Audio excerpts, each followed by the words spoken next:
Bueno, buenas noches a todos, bienvenidos a la clase de hoy, Día del Trabajador, pero de la Torá uno no hay feriado.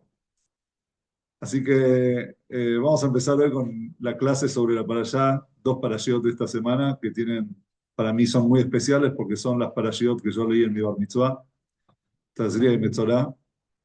Así que de chico decía, me tocaban las dos parashiyot, digamos, las más duras de todas que hablan de la lepra, de impurezas. Para mí, en esa época, lo único positivo, lo único lindo que tenía era el comienzo de la Parashá de Parashat Tazria, que era la mitzvah del Brit Milá. Después el resto ya eran todas cosas de impurezas. Pero hoy, cuando uno crece y sabe que la Torá es todo bueno y son mensajes positivos y aprende cosas nuevas, se da cuenta que en realidad algo que parece negativo en realidad tiene muchas cosas positivas. Una vez me dijo un rab, un colega mío, me dice, cuando vos querés que te escuchen, estamos en un encuentro de jóvenes, una peguillá, y saben que cuando los jóvenes se juntan, charlan a mesas, comen, es muy difícil que te escuchen, que te presten atención. Entonces muchos rabinos hablaban y todo el mundo, viste, hablaba a la par y no los escuchaban hasta que él agarró el micrófono, empezó a hablar y todos lo escucharon. Entonces me dice, ¿sabes cuál es el secreto, Rafi? Siempre empecé hablando con algo, digamos, de tu vida privada. Decirle, mira, les voy a contar algo de mi vida. Porque para los chismes, la gente, todos están atentos. Ahí paran todos la oreja, de repente los chismes todos lo saben, todos quieren escuchar, todos se alimentan de los chismes. Y bueno, no podemos hablar de Tazria y Metzorá, de estas parashiyot, sin hablar de la Shonara. La Shonara literal significa las malas lenguas, la lengua mala, es decir, las malas habladurías, hablar mal. Dentro de la sonará, obviamente que hay un abanico de opciones, de cosas que es la sonará, que se considera, que no se considera. Existe también el término que vamos a ver ahora, abak la sonará. Abak es como polvo, es decir, es un vestigio de la sonará que también es considerado la sonará. En fin, vamos a hablar un poco de este tema que tanto, que a la persona tanto lo nutre, porque la verdad, la realidad es que no hay nada más placentero que un buen chisme, un buen yajnerai, como se dice, sentarse y contame el yajnerai, ponerme al tanto al día de las cosas que están pasando. Y la gente lo disfruta, pero ¿por qué lo disfrutamos tanto? ¿Qué es lo que tiene la Shonará que uno tanto lo necesita? Y por otro lado, ¿cómo podemos contrarrestar el la Shonará? ¿Cómo podemos hacer para no hablar la Shonará sin que caigamos en la respuesta de decir, bueno, simplemente cerrar la boca? Pues cerrar la boca es muy difícil. Mucho más difícil es cerrar el oído. Pero tiene que haber algo activo que activamente podamos hacer que eso contrarreste la sonará y lo que vamos a tratar de ver en la clase de hoy. Primero voy a traer voy a citar un pasaje del Talmud en el Tratado de Baba Batra que dice así: dijo Rabamram en nombre de Rab, ¿sí? Rab dijo, y lo citó Rabamram, hay tres pecados, tres transgresiones, tres cosas que la persona no se salva en casi la mayoría de los días. Cada día hay tres cosas que es muy difícil que la persona se salve de esas tres transgresiones. ¿Cuáles son? Irura verá significa un pensamiento pecaminoso, hablando específicamente en temas promiscuos, digamos, en cosas que no están bien. Entonces la persona, el pensar, el pensamiento, la imaginación, eso es algo que es muy difícil que una persona se salve todos los días de su vida. Segundo es un tefilá. ¿Qué es un tefilá? Es la concentración en la tefilá. Esto es algo que es muy fácil comprobarlo sin necesidad de hacer tefilá. La tefilá tarda, por ejemplo, no sé, una hora. Dentro de esa hora, ¿cuánto tiempo estamos enfocados realmente en la tefilá, palabra por palabra, viendo, sabiendo y entendiendo y sintiendo lo que estamos diciendo? Hoy vieron que en los celulares hoy hay algo que es, digamos, se entendieron los que manejan nuestros pensamientos y nuestra atención, saben que la persona no puede estar atendiendo una cosa más de cierto tiempo. Entonces le van cambiando todo el tiempo imágenes, cosas, temas, porque saben que de esa manera captan tu atención. Entonces, fíjense que antes uno se sentaba, encendía, no sé, el televisor, el que tenía televisor en su casa, y se sentaba a ver una película de 1 hora y media y no pasaba nada. Hoy en día los chicos están con el celular pasando video, otro video, otro video, no se quedan, no se enfocan en algo. Les cuesta, nos cuesta hoy a nuestra mente enfocarnos en algo y quedarnos en ese lugar. Nos dispersamos, en todo momento nos dispersamos. Entonces, mucho más, es más difícil el iyun tefilá. Iyun tefilá significa el concentrarse en la tefilá del principio hasta el final, sin que la mente se te vaya de repente al trabajo, lo que vas a hacer después, al que te llamó, al pendiente que tenés, a lo que pasó ayer, el asado que comiste. Bueno, es muy difícil concentrarse y enfocarse en la tefilá. ¿Cuál es la tercera cosa que no se salva a nadie? El famoso la sonará. El ayonará, el hablar, el chisme, el hablar mal del otro, el escuchar cosas mal del otro, eso tampoco se salva. El Talmud pregunta, dice, ¿cómo puede ser? ¿La ayonará? Literal no existe alguien, o sea, la gente no se salva de la ayonará.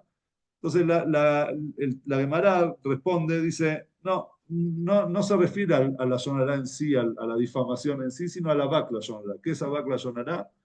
Es como un la ayonará, pero que queda ¿cómo se dice? Es como, sí, vestigio en realidad tiene un poco de la sonara, pero es la sonará encriptado. Es decir, vos no decís la sonará, vos decís, por ejemplo, che, ¿viste el coche que se compró fulano? ¿Viste? Como queriendo decir, de este tipo dónde sacó la plata, que está, cuando alguien te dice, che, pero ¿por qué hablas mal? No, no, yo no hablé mal, dije que hablé del coche que se compró. No, no dije nada, pero vos dejás entender entre tus palabras, entre la forma de decir, dejás entender algo, que hay algo que dejás al otro pensando, che, ¿qué me habrá querido decir? A ver, el tema del coche, estará todo en orden, estará en regla, que se compró, que no ayuda a los demás, que se compró un coche pero no paga la cuota de la Keilah. ¿Qué me estás queriendo decir? Entonces, eso se llama Abak Lashon y en eso todos caemos a diario. ¿Sí? Eso dice el Talmud. Después termina diciendo Rabiudá en nombre de Rab. Él dice, la mayoría de las personas, dice otras tres cosas, ¿sí? En realidad, dos están relacionadas, pero hay una tercera. Él pone una tercera que es distinta. Él dice, la mayoría de las personas son sospechosas de robo. ¿Qué quiere decir de robo? No se refiere a ir a robarle al otro, sino muchas veces en los negocios vos, con tal, digamos, de ganar, digamos, de ganar tu posición en el regateo, por ejemplo, con la otra persona, lo que sea, quizás no estás pensando en la necesidad del otro y pensás únicamente en tu necesidad y quizás vos le estás, para hacer un mejor negocio, le estás bajando al otro y cuando el otro en realidad lo necesita y le estás quitando para tener vos, cuando a vos en realidad no te molestaba pagar un poquito más. Es decir, la persona no es un robo, ¿no? Pero es una forma de decir de que en los negocios uno piensa en sí mismo y no piensa en la necesidad del otro. Y muchas veces ese negociado es a costa del otro. El otro va a aceptar, no es que le está robando, pero el otro acepta.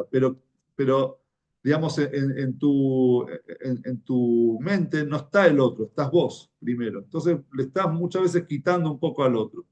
Eso dice Rabiudá. Y después también, eso la mayoría de las personas, una minoría de las personas están sospechados en temas, en relaciones indebidas, en cosas indebidas, y a todos se los sospecha de la sonara. Es decir, todos caemos en el tema de la sonara. Acá nosotros vemos que la sonara es algo que está latente en casi todos los seres humanos. Ahora uno va a decir, pero entonces, ¿cómo? No hay nadie que se libre de la sonara. Entonces Rashbam trae sobre este Talmud, dice, es verdad todo eso, pero siempre y cuando la persona no hace un trabajo interno fuerte. Es decir, todos podemos trabajarlo y existe gente que no cae en la sonara, pero está haciendo un trabajo interno. Que no hace un trabajo en lo normal, lo normal del común de la gente, cae siempre en algún chisme, en alguna... Y lo peor cuando te dicen, pero no es la sonará, porque esto no te lo digo por la sonará, te lo digo como si decir no es la sonará, te libra de la sonará, puedes contar lo que quieras. Miren como hay un dicho en Yiddish que dice, Nishke sabes Geret. El turco acá me está mirando. ¿Qué es Nishke sabes Geret? Nishke sabes Geret es, no se habla en Shabbat. En Shabbat no se hablan de cosas mundanas, no se hace negociados, no se hacen. Entonces resulta una vez, va una persona, le dice va al Shil en Shabbat, a la noche, y le dice, che, Moisés, escuchame, Nishe Llaves Guerret, pero estoy vendiendo el coche. Entonces el otro dice, Nishe Llaves Guerret, pero ¿cuánto estás pidiendo? Nishe Llaves Guerret, te estoy pidiendo $20.000. Ok, Nishe Llaves Guerret, déjame pensarlo. Bueno, viene al otro día, a la mañana, se van a cenar, a la noche se van a cenar, duermen, vuelven a la mañana al Shil. Antes de sacar la Torá, se le acerca Moisés a Yosale, le dice, Yosale, ni sabes Geret, quiero comprarte el coche. Moisés, ni sabes Geret, ya lo vendí. O sea que el nombre de Nish sabes Geret se hace negocios. Entonces, sin no es la sonará, se hace un montón de la sonará. ¿Vieron ese? Así somos. Pero ¿qué es lo que tiene la sonará? Que la Torah lo compara también a los pensamientos pecaminosos, a cosas, o sea, como una tentación tan fuerte de la que nadie se salva.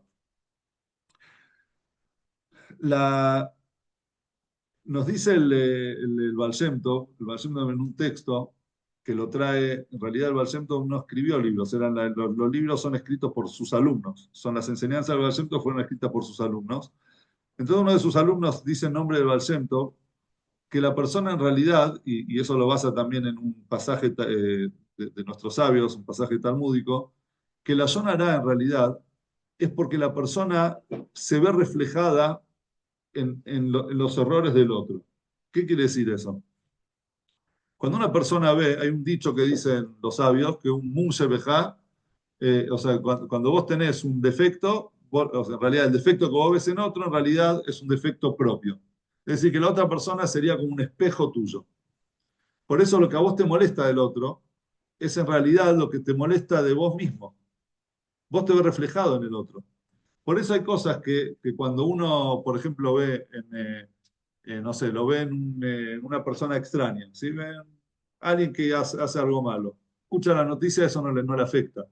Pero cuando de repente lo ven a alguien cercano y él siente, digamos, que él tiene también parte, que él fue, digamos, uno ve de repente en un hijo todo o sea, los problemas que él tiene, lo ve en el hijo, de repente se enloquece.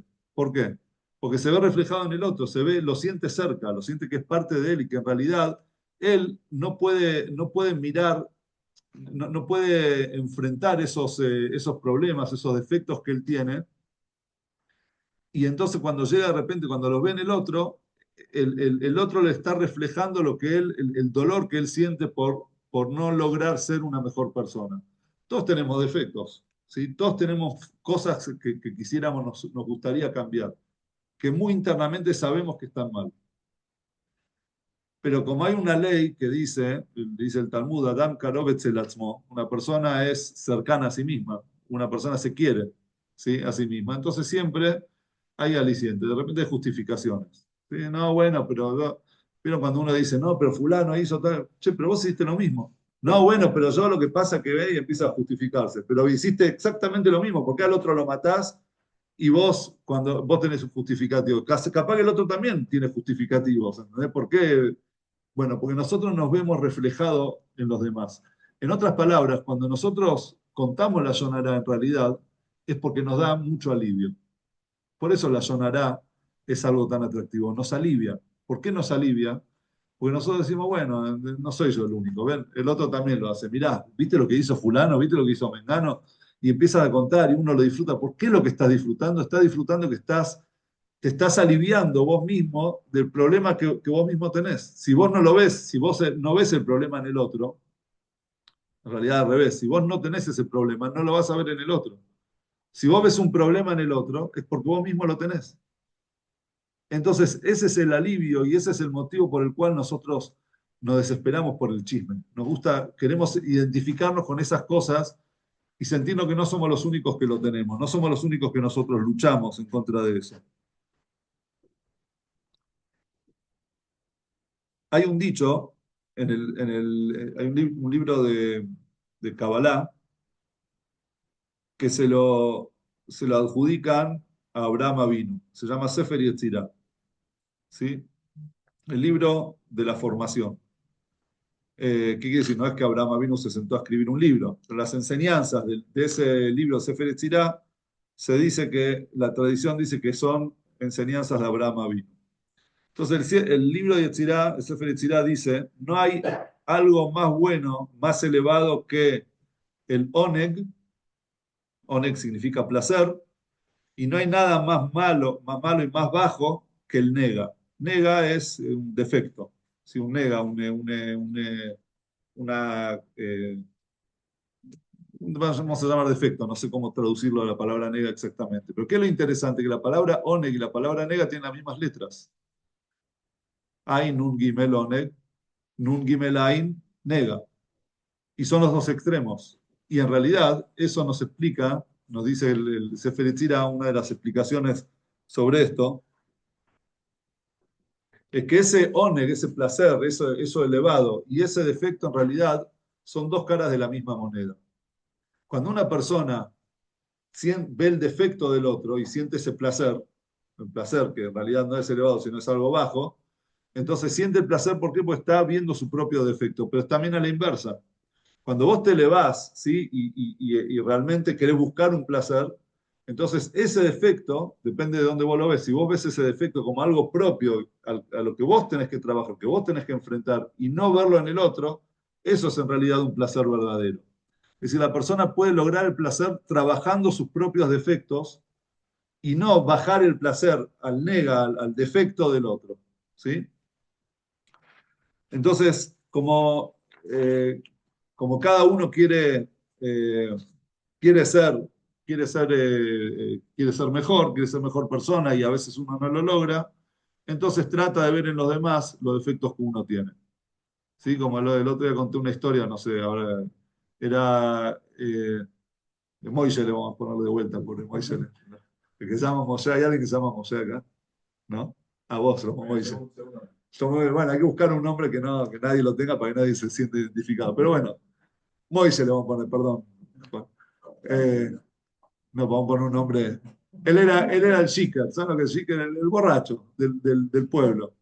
El Shikor, él tomaba y siempre. Entonces los amigos siempre le hacían bromas. Una vez que estaba retomado, ya estaba inconsciente, lo llevaron a la iglesia, agarraron la ropa del cura, lo vistieron con la ropa del cura y lo acostaron en la cama del cura de la iglesia.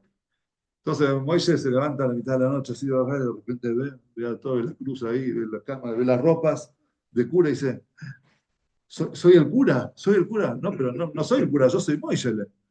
Dice, pero ¿qué mejor, ser un borracho o ser por lo menos el cura tiene honor? No, mejor soy el cura, pero nada, pero en realidad soy Moisés, yo soy el borracho. Dice, a ver, ¿qué soy? ¿Soy Moisés o soy borracho? Vamos a ver, voy a agarrar un libro de la biblioteca en latín y voy a ver si lo sé leer, si lo sé estudiar, porque soy el cura. Entonces saca el libro y ve que está en latín, no entendía nada. Dice, no, che, entonces soy Moisés. Nah, seguramente soy el cura y los curas no saben leer. Dice.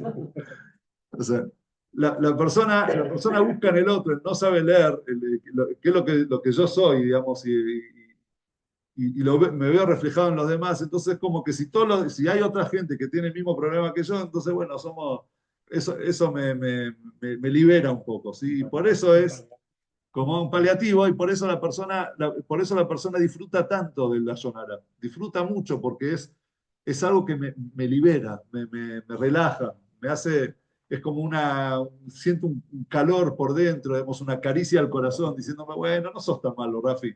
¿Ves? Hay otros que están también mal, mira, otro está peor. Y eso es lo que en realidad a nosotros nos hace disfrutar. Perdón, la interrupción es Sí, consuelo así es. Ujú. Eh, entonces, esto dice Remenajem Nohum Chernobyl, que era alumno del Baal Shem Tov, dice, el tzadik Amur, el justo, digamos, el tzadik, que no tiene nada de mal, no tiene maldad dentro, entonces él no ve ninguna maldad tampoco en el otro. Porque como él no es malo, entonces no ve maldad. ¿Vieron esa gente hay gente que vive pensando que lo van a engañar, que esto, que lo van. Y hay gente que vive, digamos, que no sé, va en la calle y no tiene miedo que le roben.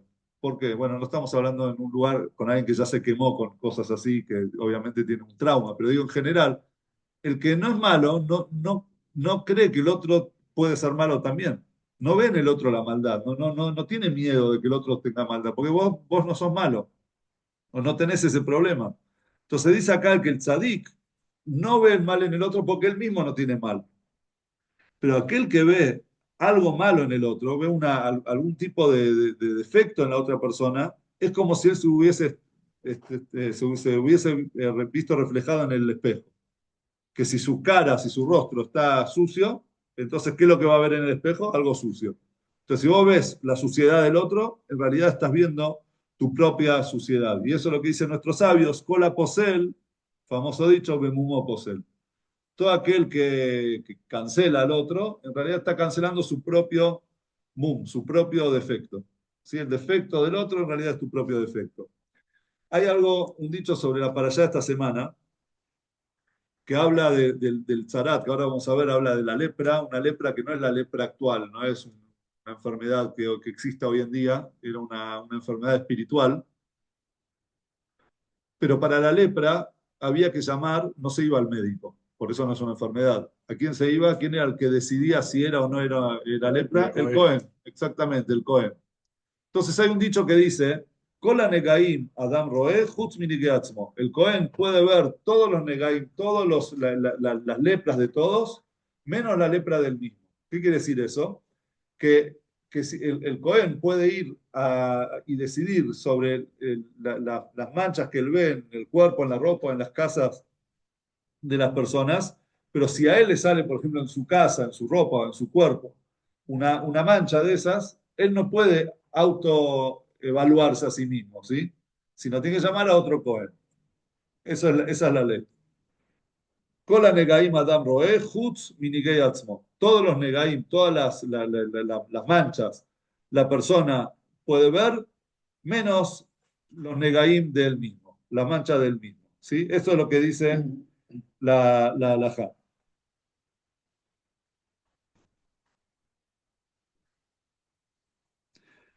El Rebbe explica sobre este dicho algo muy lindo, muy interesante. Dice, al Kol Pshaim, ya dijimos antes, dice el Talmud, al Kol Pshaim te jaseaba, sobre todos todas los defectos son cubiertos por el amor. ¿Qué dice el amor? La persona que ama y uno se ama a sí mismo, entonces cubre todos los defectos. Uno no ve los defectos de la persona que ama, ¿verdad? No, está todo bien, pero no te das cuenta que no, porque lo ama. Mucho más uno no ve los defectos propios, porque uno se ama a sí mismo. Entonces, como una persona se ama a sí misma, dice el Rebe, que Hashem hizo un sistema en el mundo que para que la persona se dé cuenta de los defectos que él mismo tiene, se lo muestra en los demás. Hizo ese sistema que lo que uno no se da cuenta en sí mismo, se da cuenta en el otro. Y cuando se da cuenta en el otro, ahí de repente la persona tiene la oportunidad de recapacitar y decir, che, pará, si estoy viendo eso en él, ¿será que tengo que buscar dentro mío el mismo problema? Y eso es lo que eh,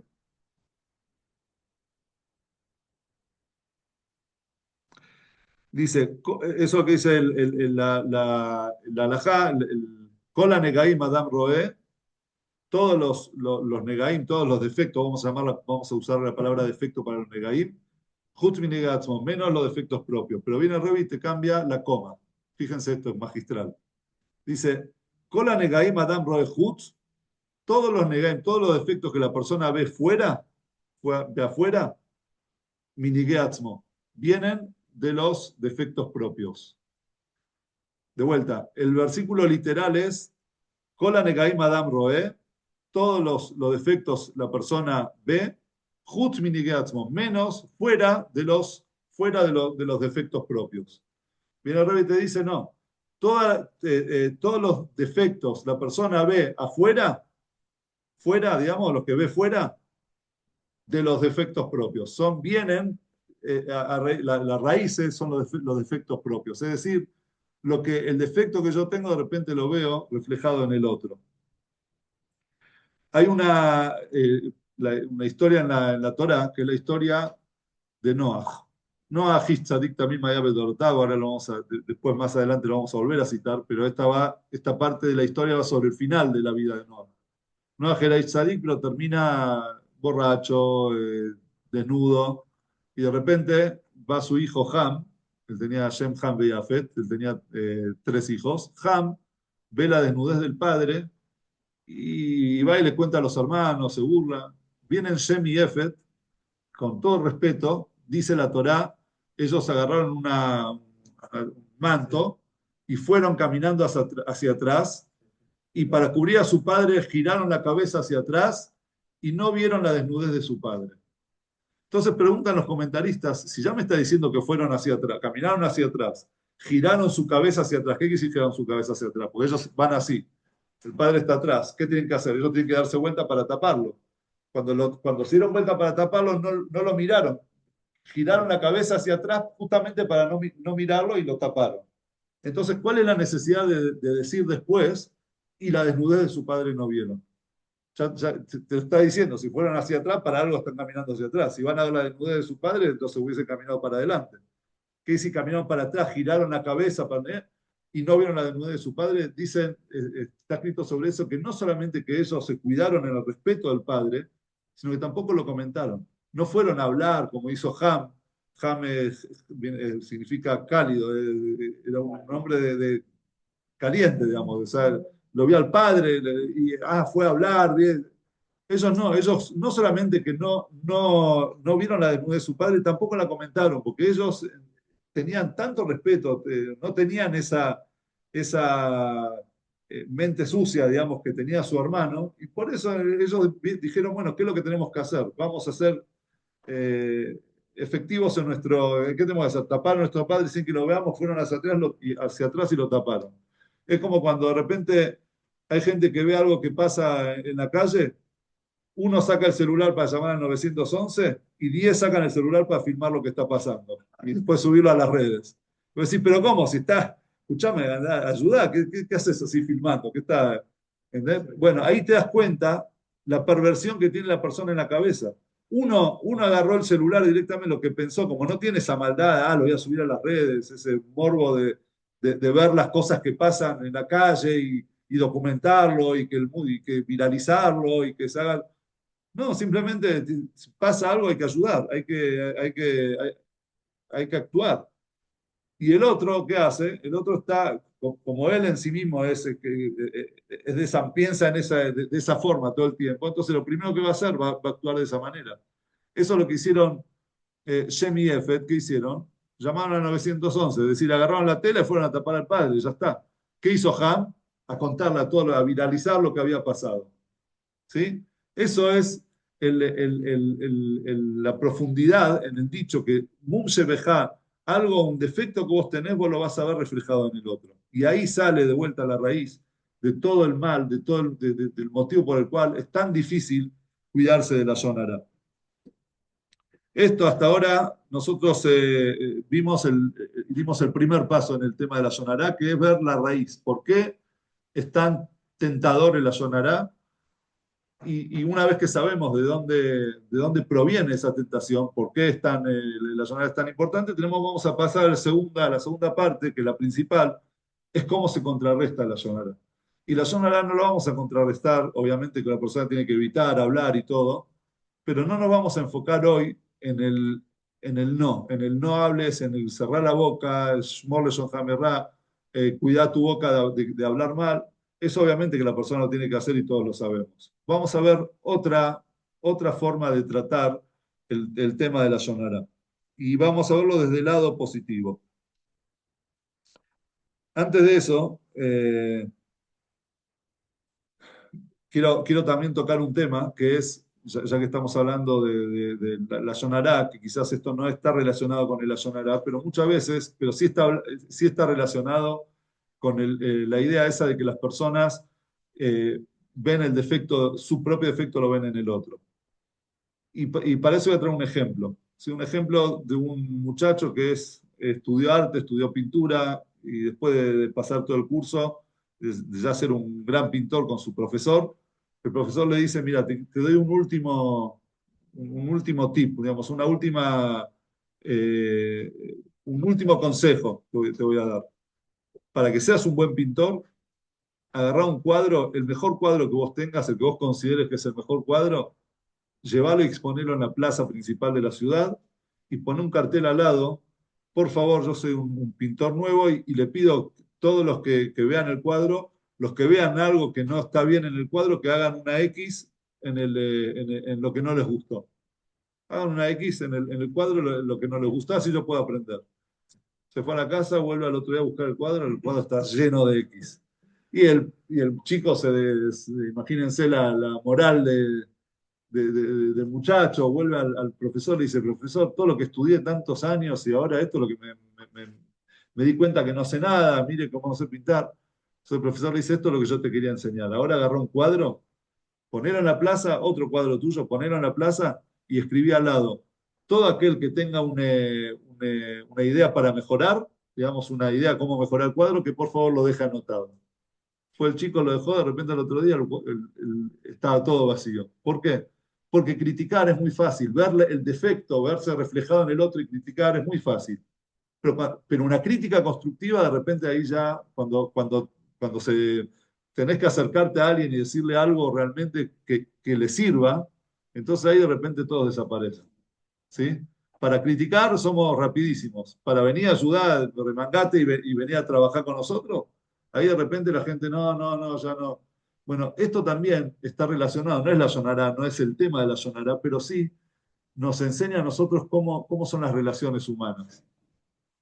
Si vos querés saber si tu crítica hacia el otro es objetiva, te tenés que fijar si dentro de esa crítica en realidad tu intención es ayudarlo.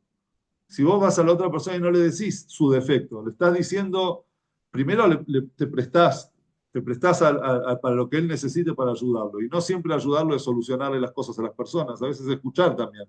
¿Sí? Pero si cuando vos venís al otro solamente lo tirás abajo, le tiraste la bomba y te fuiste, es porque en realidad esa bomba que vos le tiraste es una bomba que vos te estás tirando a vos mismo. Como vos no lo podés hacer con vos mismo, entonces lo haces con el otro. Pero es una bomba que te gustaría tirarte a vos mismo, es algo que te gustaría verte en el espejo y decirte a vos mismo, pero no te animás. Entonces se lo decís al otro, se lo decís a los demás. Ahora, si vos vas con amor y le decís algo realmente constructivo y lo ayudás, le das una idea, entonces ahí es porque vos ya lo estás haciendo realmente de corazón. Sí. Vos fíjate que es la paz por la cual la mayoría, sobre todo en el mundo americano, se lo persigan, ¿Te lo se lo persigan por la historia de Ham? No, hay una parte que se van a ser sirvientes. Ah, sí, cierto eso. Sí, sí, sí. El Dios lo hace negro. Sí, sí, pero no sabía que estaba relacionado con eso. El Bueno, Ku Klux Klan lo tiene como base. no sabía. El Ku Klux Klan lo tiene como base, que se basa en lo que dice la Biblia. Bien. Bueno, vamos a pasar entonces ahora a la segunda parte y vamos a abrir con un dicho, con un pasaje del Zohar.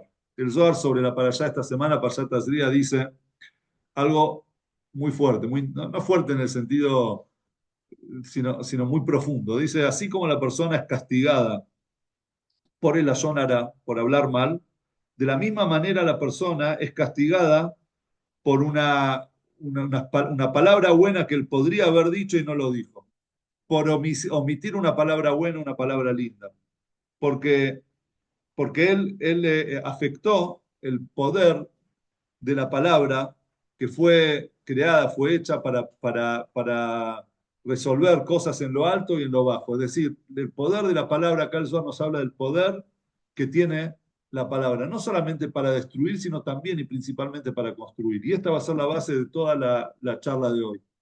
¿Cómo podemos construir? No evitar el asonará digamos, por aplazarlo, tratar de no decirlo, sino llenarnos a nosotros mismos de cosas, de palabras buenas y positivas que no va a quedar lugar para el ayonara. Entonces, ¿por qué digo que es fuerte lo que dice el Zohar? Porque está comparando el ayonara, o sea, lo destructivo con lo constructivo, y no con no el poder de la construcción, sino la omisión de lo que vos podés haber construido. Es decir, la persona no solamente se la castiga por hablar mal, se la castiga podría haber hablado bien, podría haber construido con su palabra y no lo hizo. Vemos acá la fuerza, el poder que tiene la palabra.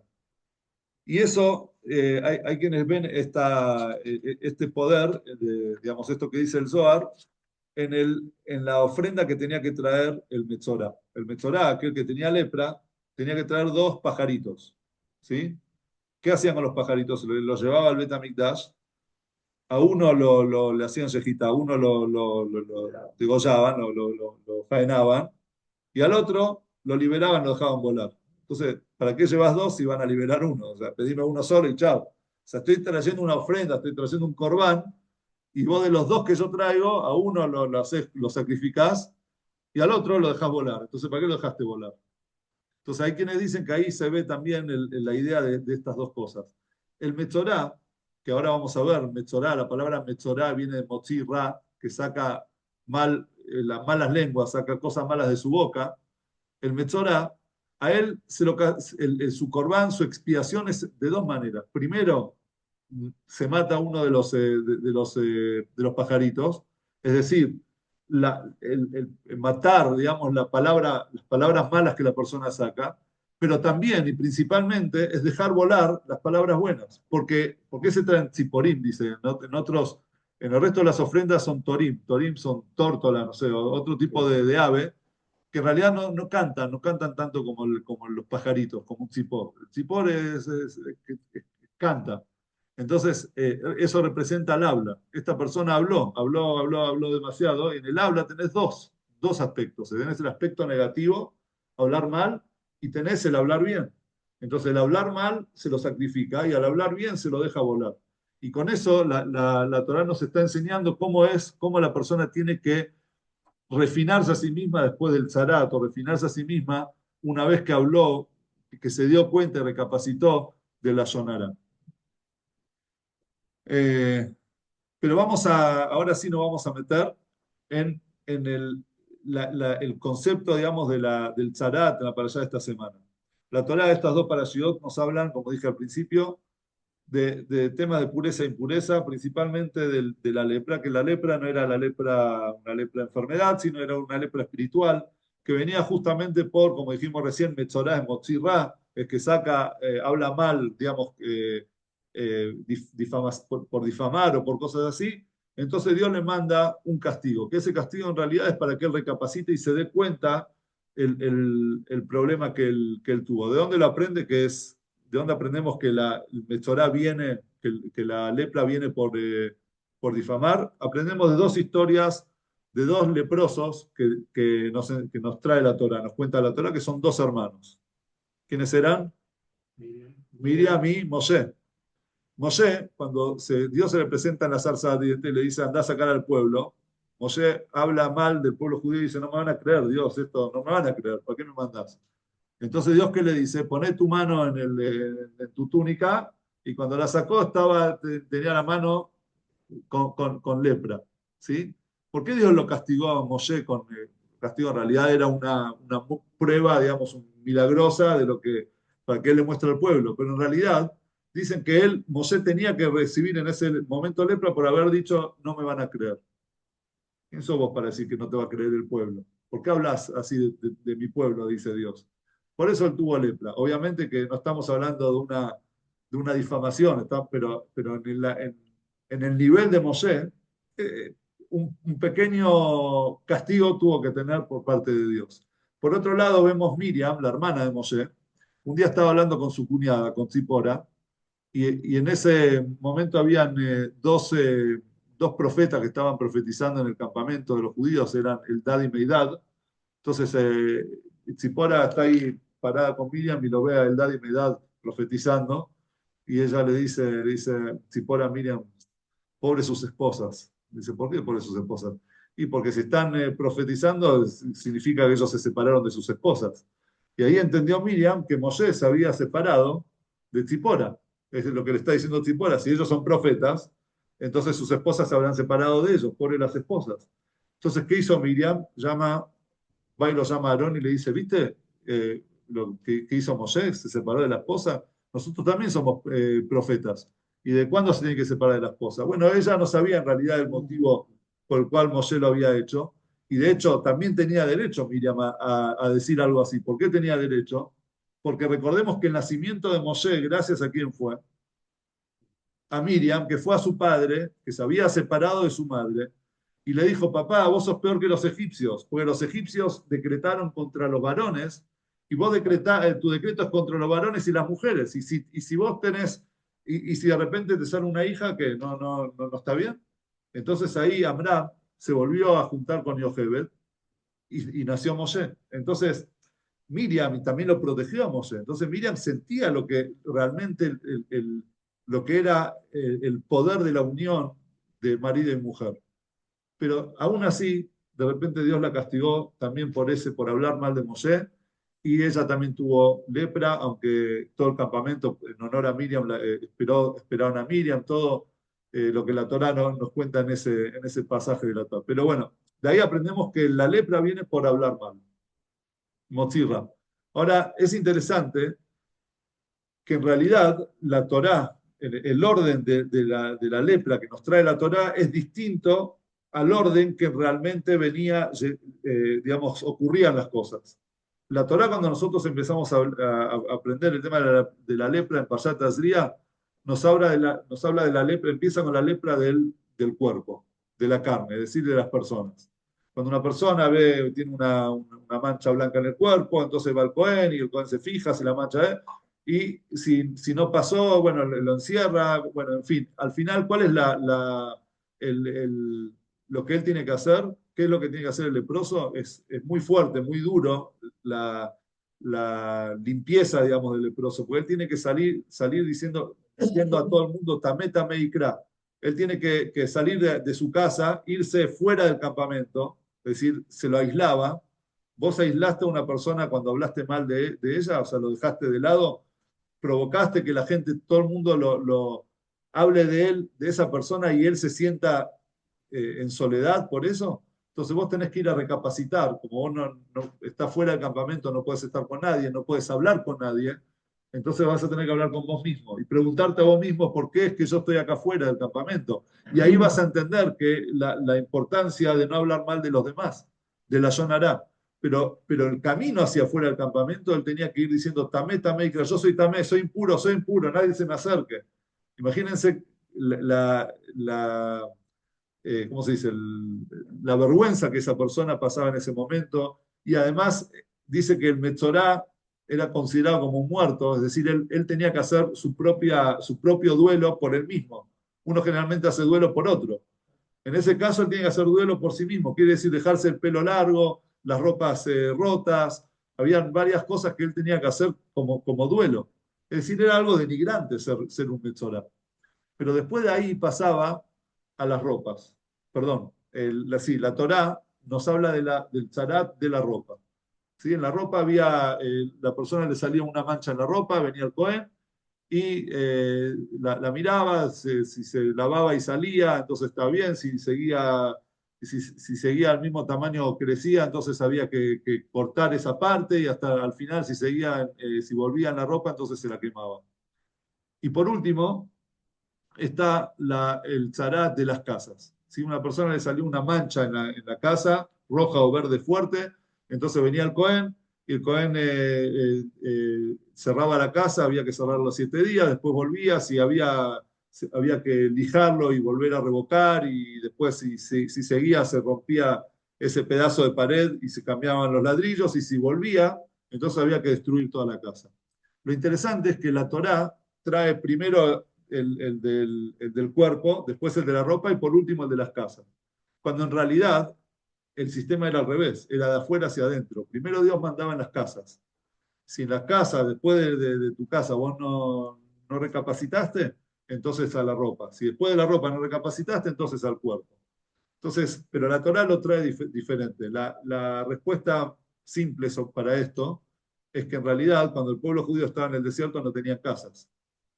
Cuando Dios le da a Moshe esta orden de Tazria, estaban en el desierto, no habían casas de material, hechas de material, ellos vivían en carpas. Entonces no tenían el problema, digamos, del zarat en la casa. Primero tuvieron ¿cuál?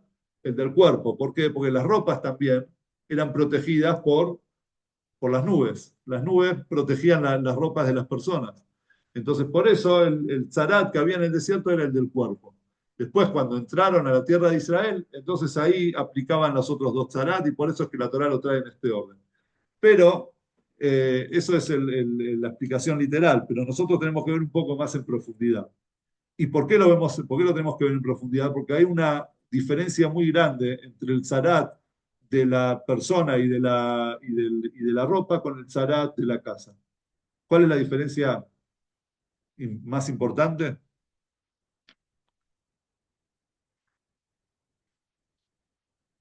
La diferencia más importante es que es en el término que utiliza la Torá sobre el zarat de las casas. Y dice así, Kitabau el Eretz Kenan. Cuando ustedes lleguen a la tierra de Kenan, ustedes van a venir a llegar a la tierra de Kenan, Asheraní no ten la gemla juzá, que yo les voy a dar a ustedes como herencia, Benatati nega tzarat babait, bebeit eretz ajuzatchem. Yo voy a poner un nega tzarat, voy a poner una lepra en la casa donde ustedes van a habitar. Y dice el Malvim es un comentarista de la Torá, y dice, siempre que la Torá dice, que Dios dice Benatati, yo voy a dar, utiliza la palabra Benatati, es algo bueno. Les voy a dar cosas buenas, es como que habla de algo positivo. Entonces, como por ejemplo, Vashem Natan Kolotu Barat, dice, Dios hizo en el monte Sinaí, habían ruidos y había, o sea, eran cosas positivas. Entonces, ¿cómo puede ser que Dios habla del Zarat, de los hogares, y el término que utiliza es algo positivo? Cuando ustedes lleguen a la tierra que yo les daré, o sea, se está hablando de algo maravilloso, algo que todo el mundo está esperando, llegar a la tierra de Israel, tan esperada después de los 40 años en el desierto, de repente yo lo voy a poner en sus casas, en Negatzarat. Explica Rashi eh, que en realidad Dios le estaba dando una noticia a los judíos. Rashi dice así, los emoritas, durante esos 40 años que ellos estaban en el desierto, ellos sabían que iba a llegar el día que iban a ser conquistados, que los judíos iban a conquistar Eretz Israel, la tierra de Canaán, y iban a habitar en sus casas. Entonces, ¿qué hicieron? Agarraron todo el oro que ellos tenían y lo escondieron en las paredes, diciendo, algún día nosotros vamos a volver, los vamos a reconquistar o vamos a venir a las casas de ellos y sabemos dónde está nuestra riqueza y nos la vamos a poder llevar. O sea, para no ir en una guerra, cuando uno se va, no puede llevarse oro, ¿sí? Pero si vos lo escondés y venís después, una vez que ya pasó la guerra, entonces ahí te podés llevar lo que habías escondido. Entonces los Emoraim escondieron oro en las paredes. Entonces vino Dios, que hizo, les mandó lepra a las paredes de las casas para que ellos tengan que destruir la casa, y cuando destruyeron las casas se encontraron con todo ese oro de los emoritas. Quiere decir que era algo positivo, era algo bueno.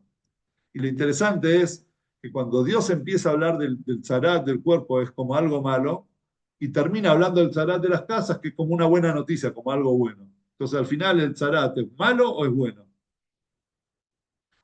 Vamos a ver. Y otra pregunta también que nos vamos a hacer es, los emoritas eran uno de los pueblos que habitaban la tierra de Canaán. Pero en la tierra de Canaán habían muchos otros pueblos, no eran los únicos los emoritas. Y el resto de los pueblos que no iban a ser conquistados no escondían el oro. ¿Por qué Rashi dice que los emoritas escondían el oro? Entonces, el rey explica sobre esto, sobre esta segunda parte. Ahora después vamos a volver a la pregunta inicial de por qué, digamos, la pregunta importante es si es bueno o malo el zarat, cómo termina en algo positivo, ¿sí? Pero para responder algo interesante que trae el Rebbe, ¿por qué Rashi trae a los emoritas?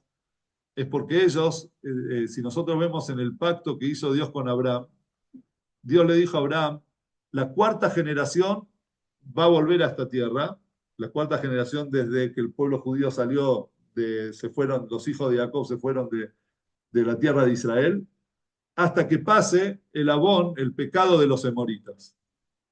Que si que Dios le dijo a Abraham que la cuarta generación va a volver a las tierras de los emoritas. Entonces los emoritas no eran tontos, ellos sabían el pacto, habían escuchado el pacto que había hecho Dios con Abraham. Cuando ellos vieron que el pueblo judío salió de Egipto, hicieron una cuenta. Dijeron, pará, pasaron 3 generaciones y ahora la cuarta es la que va a entrar a la tierra de Israel. Entonces ellos sabían, el resto no, porque Dios no había nombrado a los otros, había nombrado a los emoritas.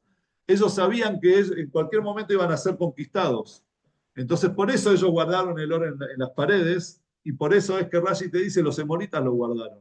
Ahora, ¿por qué Dios habló de los emoritas y no de toda la tierra de Canaán? Porque los emoritas iban a ser los primeros en ser conquistados por Moshe mismo. Es decir, la primera conquista fue Emor, porque los emoritas eran los más fuertes de la tierra de Canaán.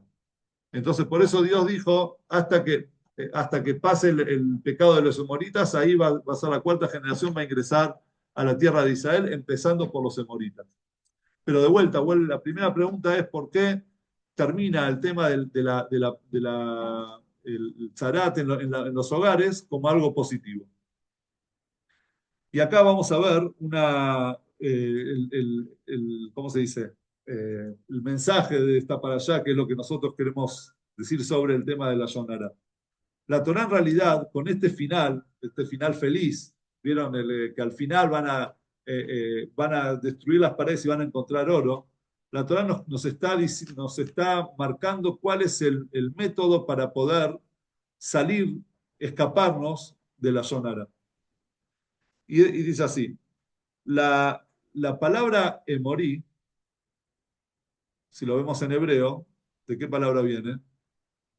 Emor. ¿Qué es emor? Emor es decir, el emorí, lo que vos hablás, lo que vos decís. El emorí esconde dentro de las palabras, están escondidos también las riquezas más grandes. Así como el emorí puede destruir, el emorí también puede llegar a tener las riquezas más grandes. Entonces la Torá te dice el tzarat de las personas, del cuerpo de la persona, ¿por qué vino? Vino por la palabra de la persona, por el lashon hará. ¿Cuál es la forma de contrarrestar ese lashon hará? Que sepas que dentro del lashon, dentro de la misma palabra que vos la utilizaste para mal, están escondidos también los grandes tesoros que son hablar bien, hablar cosas lindas. Vos podés construir, vos podés llegar a tener oro y plata si cambiás tu forma de hablar de mal a bien. Si en vez de hablar mal de las otras personas, hablas bien de las otras personas, y principalmente, como vamos a ver ahora, es hablar bien de vos mismo.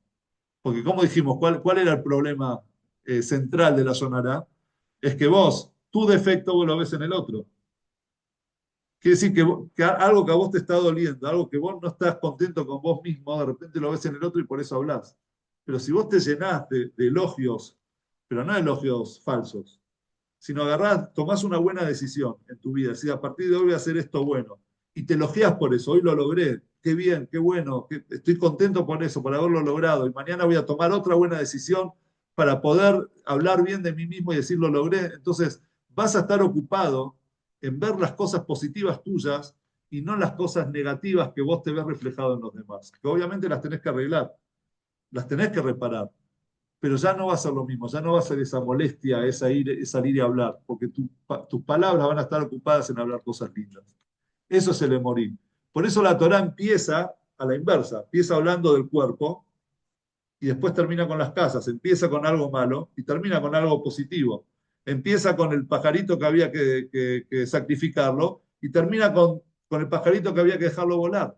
Es decir, el zarat de las casas. Vas a ver ahí en esa transformación del Metzorá, de hablar mal a hablar bien, es la transformación que hay del Metzorá desde la casa hasta el hogar. Algo interesante que hay, hace poco conmemoramos Yom HaShoah también. ¿Cuál es el único país en Europa que en la Segunda Guerra Mundial la cantidad de judíos no descendió, sino al contrario se incrementó? No, no, no. Albania. Albania, en Yad Vashem está esto. Es el único país en Europa. Albania es un país musulmán. Sin embargo, antes de la guerra habían 200 judíos más o menos, y después de la guerra hubieron ahí discusión si emigraron hacia Albania entre 600 y 1800 judíos. Es decir, que entre 800 y 2000 judíos después de la guerra habían en Albania. ¿Y por qué? Dice Niado Hashem, dice por la palabra Besa. ¿Qué es Besa en Albania? Significa el honor de la palabra. Ellos tienen, los albaneses tienen el honor máximo que ellos pueden llegar a tener es el de la palabra. Ellos no van a hacer algo que ellos sacaron de su boca. Si ellos prometieron proteger a sus habitantes, entonces ellos lo van a hacer hasta el final. Por eso Albania fue el único país que no le entregó la lista de judíos a los alemanes, que no solamente eso, les entregó pasaportes, digamos, identidades falsas y los protegió. Los protegió, ¿por qué? Porque ellos tenían el poder de la palabra. Cada vez vemos nosotros la fuerza que tiene la palabra para, eh, para bien, o sea, para destruir como para construir. Es el, exacto, es el código de honor que ellos tenían. Ahora, es interesante que cuando en Bereshit la Torah nos dice, Bahía Adam en Nefesh Hayah. Bahía Adam en Nefesh Hayah. La persona pasó a ser un alma, digamos, una persona viviente, un alma, sin Nefesh Hayah. Y dice el Targum Onkeluz, el que tradujo todo al arameo, dice, Le Ruach Memalela, un espíritu hablador, un parlante. ¿Cómo se lo llama al ser humano? Parlante. ¿Por qué? ¿Qué es lo que podría decir pensante? Pero claro, el pensamiento no es algo que vos lo podés transmitir, sino es por medio de la palabra. La palabra, lo que tiene la fuerza, el poder que tiene la palabra es esa conexión con los demás, es relacionarse con las otras personas. Y es tan fuerte la palabra que detrás de la palabra también va el corazón. Vieron que una persona está enojada, se le dice no hables. No hables de eso porque si hablaste te encendés, te autocebás, digamos, te empezás entonces mejor no hables, quédate callado, deja que todo se tranquilice, porque si no te vas a enojar. La palabra lleva consigo, o sea, esconde no solamente lo que la persona piensa, sino también el sentimiento. Es muy fuerte el poder de la palabra. Y cuando vos decís cosas lindas, también estás transmitiendo ese sentimiento, ese amor, ese poder, esa fuerza. Entonces nosotros tenemos que cuidarnos cómo hablamos. Tenemos que cuidarnos de hablar cosas lindas, porque el poder, la fuerza que llevan nuestras palabras, son algo que no tiene parámetros. Como una persona fue a los rabinos y dijo, Rab, mire, hablé la Yonará, hablé mal de mucha gente, no sé, ¿qué puedo hacer? Quiero un tikkun. Un tikkun es un arreglo, quiero una reparación. Mira, Rab le dice, no hay problema. Agarrá, andá, le dio una bolsa con arena, dijo, andá, salí al patio y desparramala. Bueno, fue, tiró toda la arena, volvió. Listo, Rab, ya está. Bueno, ahora andá y juntá los granitos de arena. Rab, es imposible, ¿cómo vas a juntar los granitos de arena? Dice, bueno, tenés que saber que así es, vos me pedís una reparación, pero la Yonará, lo que salió de tu boca, ya no lo podés volver. Ya no sabés hacia dónde llegó. Y más hoy en día, en la época que todo en 2 minutos está WhatsApp, papá, dio vuelta al mundo y vos ¿cómo lo haces? ¿Cómo haces para volver? ¿Cómo haces para reparar ese daño que vos hiciste? Esa es la fuerza de la palabra. Y una palabra buena también tiene mucho poder. Tiene tanto poder como una palabra mala. Entonces viene la Torá esta semana y nos enseña, acordate, el emorí. El emorí tiene, el dicho, la palabra, no es solamente te genera un tzarat, que te aleja, saca del campamento. También hay algo, hay cosas escondidas, tesoros escondidos en las paredes, es decir, tesoros escondidos por medio de la palabra. La persona es considerado un parlante porque tiene esa capacidad. Y además, la palabra, ¿cómo se dice? Volviendo a Noah, ¿cuál fue la grandeza de Noah? Es haber hecho una teibá. Teibá es el arca, se llama teibá, que en realidad teibá puede ser también una caja, ¿sí? Por eso se llama teibá, una caja que contiene. Pero también la palabra teibá en hebreo significa eh, palabra, ¿sí? Palabras teibá, ¿sí? Entonces, ¿por qué? Porque las palabras también contienen. Entonces, cuando te dice voy la teba, Dios le dice a Noah, metete en la teba. ¿Qué le estaba queriendo decir? Metete en la palabra. ¿En qué palabra metete? En las palabras positivas.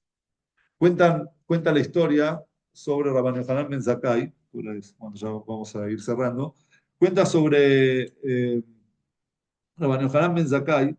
Él estuvo en la destrucción del segundo templo y tiene una historia muy interesante porque era el líder, en ese momento era el líder del pueblo judío y él era también tío del jefe de los Ikrekim, que eran los que estaban ahí, los Birionim, que no permitían digamos, eran los judíos. Vamos a empezar en orden. Jerusalén estaba sitiada por los romanos. No se podía entrar ni salir de Jerusalén.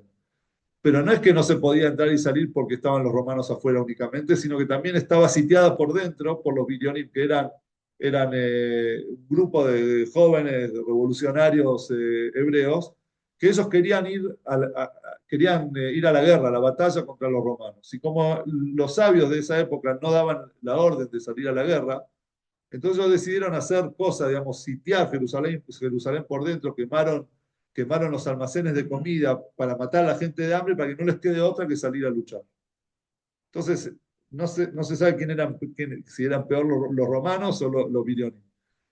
Rabban Yohanan Ben Zakkai era el tío del jefe, entonces le tenía cierto respeto. Un día Rabban Yohanan Ben Zakkai le dice, mira, déjame salir, quiero hablar con el general romano, necesito salir, pero tío, no se sale ni se entra, ¿sabes? Dice, bueno, pero vos sos el jefe, sí, pero yo soy el jefe, pero si hago algo que me contradigo, me sacan. O sea, yo no puedo predicar una cosa y hacer otra. Dice, bueno, no sé, buscar la forma. Entonces dice, mira, la única forma es que hagas correr el rumor de que te enfermaste grave. Y después de un par de días, que corre el rumor de que te moriste. Y como no se puede enterrar dentro de Jerusalén, dentro de la ciudad vieja de Jerusalén, es la única manera que puede salir, muerto. Ok, hizo así, los alumnos, no, se enfermó Rabban Hanan Ben Zakkai, Teilim, esto, lo otro, a los pocos días murió Rabban Hanan Ben Zakkai, todo el mundo llorando, los alumnos más cercanos a él lo agarraron, lo pusieron en una camilla y lo sacaron de Jerusalén. Cuando se junta con el general romano, después de decirle, le dijo, lo saludó como al César, como un rey, él le dijo, vos te mereces pena de muerte, porque yo no soy César. Dice, no sé, yo te veo a vos un aura de César. Justo en ese momento llegó la noticia que el Senado de Roma, que murió el César y lo proclamaron a él como nuevo César. Entonces cuando él escucha eso, dice, wow, vos sos un hombre santo, mirá la visión que tenés. Pedime lo que quieras y yo te lo concedo.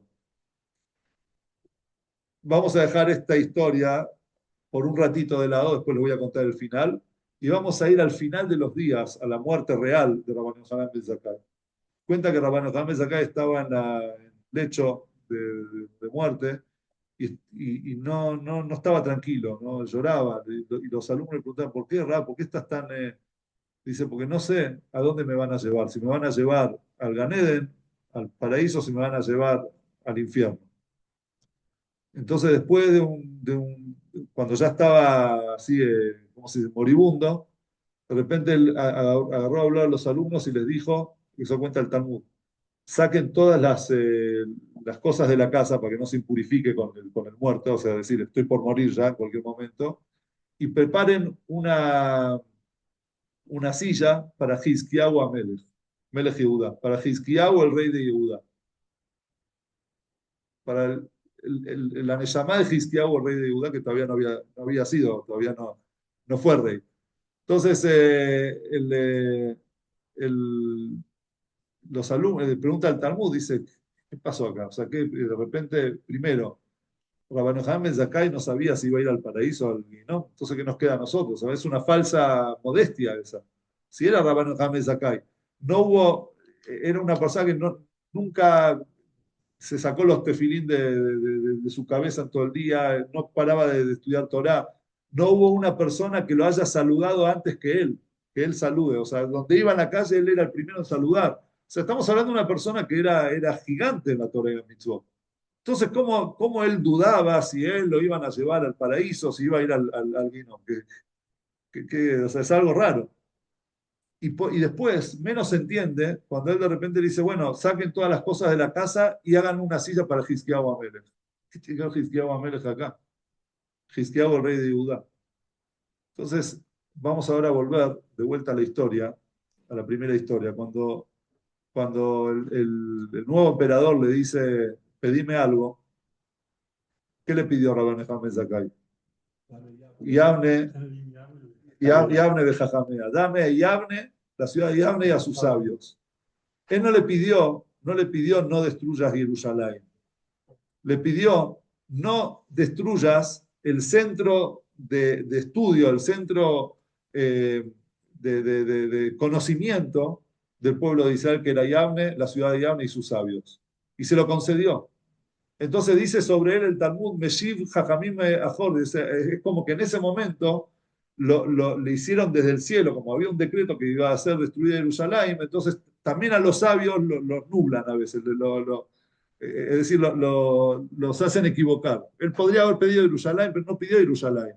Entonces él el día de su muerte, algo lo perturbaba. Capaz que por mi culpa se fue destruida Jerusalén. Quizás yo podría haber hecho algo por Jerusalén y no lo hice. ¿Quién dice que yo voy a ir al paraíso? Quizás merezco el guinón por eso. Pero después del cielo le mandaron una señal. Dice, no solamente que vos vas a ir al paraíso, sino pongan una silla, le revelaron que lo va a ir a despedirse, a despedir Hiskiyahu Amelech. ¿Quién era Hiskiyahu Amelech? Está escrito sobre Hiskiyahu Amelech que en su época, en su reino, en el reino de Hiskiyahu en la tierra de Judá, no había un chico que no sabía leer. No hubo un chico que no agarraba la Torá y se la leía de adelante hacia atrás. Entonces le quisieron decir desde el cielo, vos quizás no, desde el cielo, desde arriba y te provocaron que no protejas a Jerusalén, pero no te preocupes, porque eso era algo que estaba destinado. Pero gracias a vos fueron protegidas las palabras, las teibot, las palabras de la Torá. Gracias a vos, Hizkiyahu Amelech logró que en su época no haya analfabetos en el pueblo de Israel. Gracias a vos lográs que un pueblo que esté en Salta estudiando una noche de unas palabras de Torá, se esté estudiando esa Torá, que es el origen de la Torá Shebalpé, la Torá oral, fue en Yavne. Fue gracias a Rabban Yohanan ben Zakkai que pidió Yavne Bejajamea. Y de esa manera nosotros construimos Jerusalén. Porque Jerusalén no es solamente un espacio físico. Jerusalén es el lugar que cada uno tiene dentro del corazón. Entonces nosotros podemos estar acá, pero nuestras mentes en Jerusalén. ¿De qué manera? Llenando nuestras bocas de palabras de bien, de palabras de Torá, de palabras de Kedushá, de santidad. Estamos en Jerusalén. ¿Cómo se explica que un pueblo, después de 2000 años de exilio, cuando otros pueblos, cuando otras personas inmigrantes por ejemplo, vamos a agarrar el caso de Argentina. Argentina está compuesta de españoles, italianos, franceses, alemanes, obviamente judíos, pero llega un momento en el que los hijos de los hijos ya, nietos, bisnietos ya son argentinos, ya no solamente que hablan, ya se hicieron, digamos, tienen orígenes, pero no se sienten españoles, no se sienten franceses, no se sienten italianos. Sí, son argentinos, de apellido, sí, mis antepasados eran tal cosa. Pero de repente los judíos necesitamos volver a Israel, necesitamos volver a Jerusalén. Y no 2 generaciones después. Pasaron 2000 años en los que no estuvimos en la tierra de Israel. Sin embargo, que Jerusalén, le pedimos a Dios que permitirnos volver a Jerusalén. Y llegamos al Cótel y sentimos que es un imán que nos estaba esperando 2000 años, estaba esperando el Cótel, que nosotros estemos ahí, que hagamos un teilim, que pisemos las calles de Jerusalén. ¿Por qué? ¿Por qué es todo eso? Es gracias a las teibot, es gracias a las palabras de Torah. Es gracias a eso que nosotros, no importa dónde estemos, llevamos las mismas letras, las mismas palabras, el mismo estudio que nosotros tenemos. Y esa es la teibá de la que nosotros nos tenemos que llenar. ¿Cómo nosotros contrarrestamos el Lashon Hará? Hablando cosas, palabras de bien, el poder de la palabra. La palabra te transporta al lugar donde vos querés estar. Entonces, en vez de enfocarte en las cosas malas tuyas, en las cosas malas que vos te ves reflejadas en los demás, enfocate en las palabras de bien. Agarró una palabra de Torah y felicitate por haberlas estudiado, felicitate por haber estado en una clase de Torah un día feriado. Y de repente vas a ver, que vos estás contento con vos mismo, estás satisfecho, satisfecho en realidad, entre comillas, porque en realidad uno nunca puede estar satisfecho. Siempre tiene que querer, la ambición espiritual es buena, la ambición en la santidad es buena. Uno tiene que querer más y más, pero sí poder felicitarte y decirte, estoy en el camino, estoy en el emorí, estoy sacando con mi palabra, estoy descubriendo los tesoros más grandes y más importantes que yo tengo en la vida, y no solamente hacia vos mismo, también hacia los demás. También hacia el otro habla bien. Trata de hablar bien de las otras personas, porque de esa manera te vas a dar cuenta que en vez de hablar la sonora vas a estar preocupado en hablar cosas buenas. Y no solamente eso, lo vas a potenciar al otro, lo vas a ayudar al otro. Y volviendo a Noah, Noah Ish Tzadik, la Torá habla de Noah, le dice a Noah cosas que no dijo ni siquiera por Abraham y por Moshe. A Abraham y a Moshe no se le dijo Ish Tzadik, Tamim.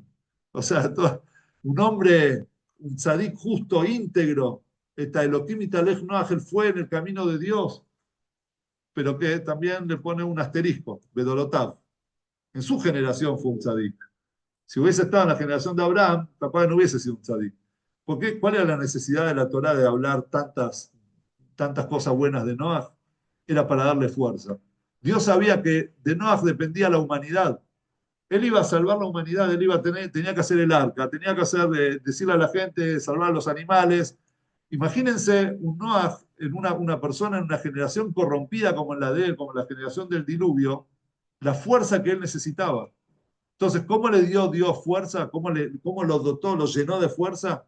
Con palabras lindas, diciendo, Noah, vos sos un tzadí. Noah, hoy te convertís en héroe, como el famoso hoy te convertís en héroe. O sea, vos sos un tzadik, vos sos un tamim, vos sos una persona íntegra. Vos estás, a pesar de tu generación, vos sos una persona, un tzadik. Y de repente Noah se sintió importante, se sintió fuerte, se sintió él tiene que salvar la humanidad. Ese es el poder de las palabras.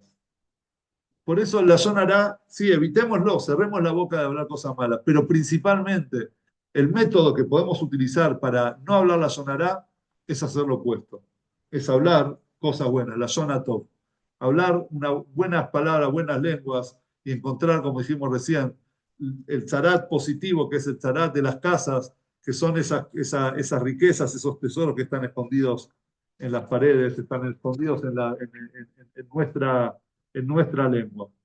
Buenas noches.